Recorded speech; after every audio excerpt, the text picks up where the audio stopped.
제99편. 여호와께서 다스리시니 만민이 떨 것이요 여호와께서 그룹 사이에 좌정하시니 땅이 흔들릴 것이로다. 시온에 계시는 여호와는 위대하시고 모든 민족보다 높으시도다. 주의 크고 두려운 이름을 찬송할지니 그는 거룩하심이로다. 능력 있는 왕은 정의를 사랑하느니라. 주께서 공의를 견고하게 세우시고 주께서 야곱에게 정의와 공의를 행하시나이다. 너희는 여호와 우리 하나님을 높여 그의 발등상 앞에서 경배할지어다. 그는 거룩하시도다. 그의 제사장들 중에는 모세와 아론이 있고 그의 이름을 부르는 자들 중에는 사무엘이 있도다. 그들이 여호와께 간구함에 응답하셨도다. 여호와께서 구름 기둥 가운데서 그들에게 말씀하시니 그들은 그가 그들에게 주신 증거와 율례를 지켰도다. 여호와 우리 하나님이여, 주께서는 그들에게 응답하셨고 그들의 행한 대로 갚기는 하셨으나 그들을 용서하신 하나님이시니이다. 너희는 여호와 우리 하나님을 높이고 그 성산에서 예배할지어다. 여호와 우리 하나님은 거룩하심이로다.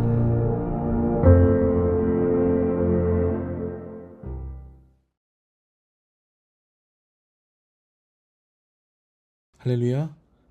오늘 우리에게 주신 하나님의 말씀은 시편 99편 1절부터 9절까지 말씀입니다. 오늘 말씀의 제목은 우리의 왕이 되신 하나님은 입니다.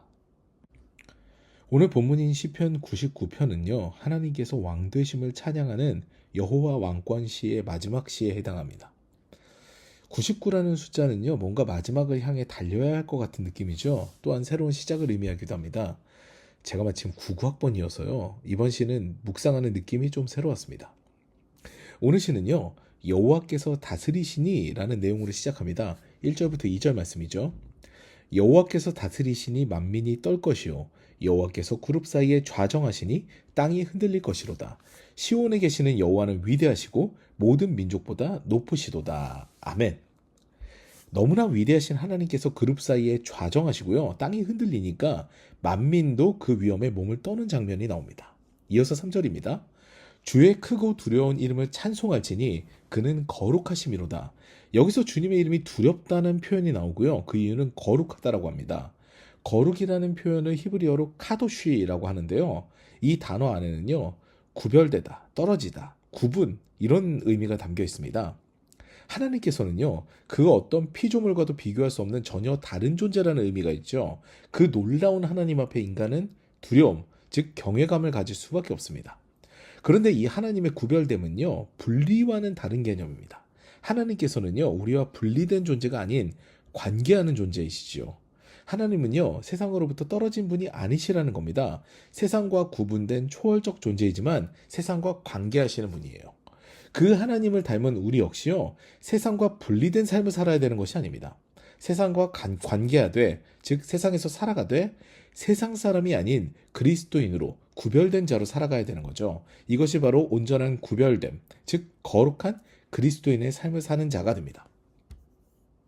이같이 거룩한 하나님께서는요, 세상의 법도와 다른 면모를 보이시는데요, 4절입니다. 능력 있는 왕은 정의를 사랑하느니라.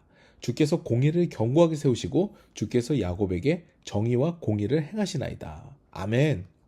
왕이신 하나님은요, 능력이 있으시거든요. 그래서 정의를 사랑하십니다.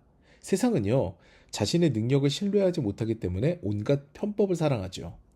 노력하지 않고 열매를 거두려 하는 것이 세상의 본질입니다. 이런 세상의 개념이 교회에 들어오게 되면요, 하나님도 수호신으로 전락해버려요. 왕이 수문장이 되는 그런 어처구니 없는 사태가 벌어지는 거죠.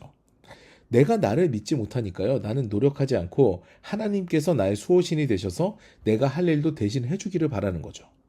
마치 무협지에서요, 비급을 얻어서 무거운 고수가 되는 삶을 꿈꾸는 것과 같습니다. 그리고 이런 생각이요, 점점점 더해지고 더해져서 과해지게 되면요, 나쁜 일에 빠지기도 합니다. 요즘 사기가 기승인데요, 오죽하면 피싱에 관한 지침까지 영상으로 만들어져서 공부를 해야 되는 그런 세상이 되어버렸습니다. 그러나 하나님께서 설계하시고 통치하시는 세상은요, 이것과 달라요. 하나님은 정의를 사랑하시고 공의를 견고하게 세우시는 분이시죠. 주 안에서 주님과 인격적인 관계를 맺으면요, 일억천금을 노리는 삶에서요, 진지하게 자신의 길을 고민하는 삶으로 바뀐다라는 얘기입니다. 그리고 하나님의 인도하심을 바라게 되죠. 인생의 주인이요, 나에서 주님으로 바뀌면요, 그때부터는 고민이 사라지게 되는 거예요. 연약한 내가, 한계가 많은 내가 주인이었을 때와 전능자이신 하나님께서 주인이 되었을 때는 전혀 다른 삶이 되는 거죠. 전능자이신 하나님께서 인도하시게 되니까요, 그 전에 내가 주인이었을 때와는 비교할 수 없을 정도로 확신이 가득해집니다. 제가 예전에요, 찬양 인도자로 사역했을 때 저는 그 교회 중등부 워십팀과 함께 찬양 집회를 같이 한 적이 있었는데요. 그 워십팀의 리더였던 자매를 저는 잊을 수가 없습니다. 그때 당시에 그 자매가요, 중3이었으니까요, 불과 16살이에요. 그런데 그 친구는요, 교회가 신사동에 있는데 송파에서부터 옵니다. 대략 1시간 정도를 버스를 타고 와요. 평일에도 신나게 옵니다. 힘들지 않냐고 했는데요, 주님을 향한 워십은 늘 즐겁다라고 합니다. 수줍게 주님이 저를 무척 사랑하시니까요 고백하는데 정말 예쁘더라고요.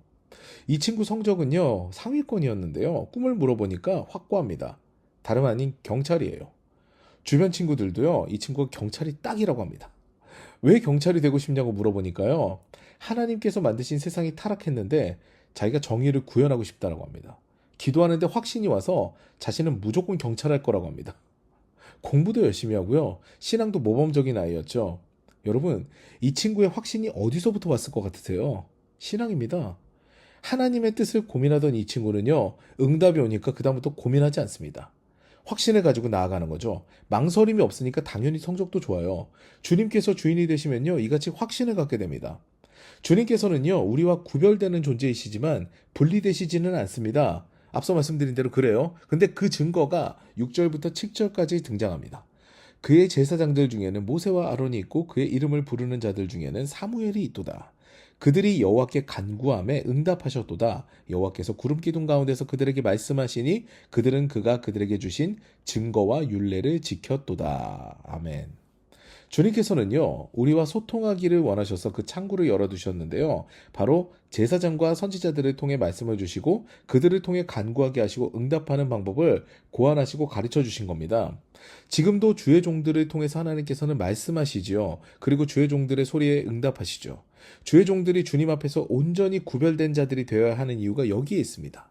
또한 그들을 통해 전해지는 하나님의 응답은요, 믿는 자들에게 확신이 됩니다. 물론 우린 연약한 인생이기 때문에 늘 하나님만 바라볼 수는 없고요, 넘어지고 쓰러질 때도 있죠. 그런데 하나님께서는요, 죄악의 모습을 보면은 그 가운데 심판도 하시지만 회개하는 자를 늘 받아주시는 자비의 하나님이십니다. 그것이 바로 그 다음 구절에 등장하죠. 공의와 정의를 세우시고 심판하시지만 용서하시는 하나님, 그분이 바로 우리의 왕이 되시고요, 우리의 예배를 받으실 유일한 하나님이십니다. 그래서 우리는 주님을 찬양하고 경배하며 예배하는 삶을 살아야 되는 것이죠. 오늘도요, 우리를 사랑하시고 우리에게 응답하시며 우리에게 꿈을 주시고 그 꿈을 현실로 이루어 주시는 참 좋으신 하나님과 동행하며 하루를 시작하는 저 여러분 되시기를 주님의 이름으로 축원합니다.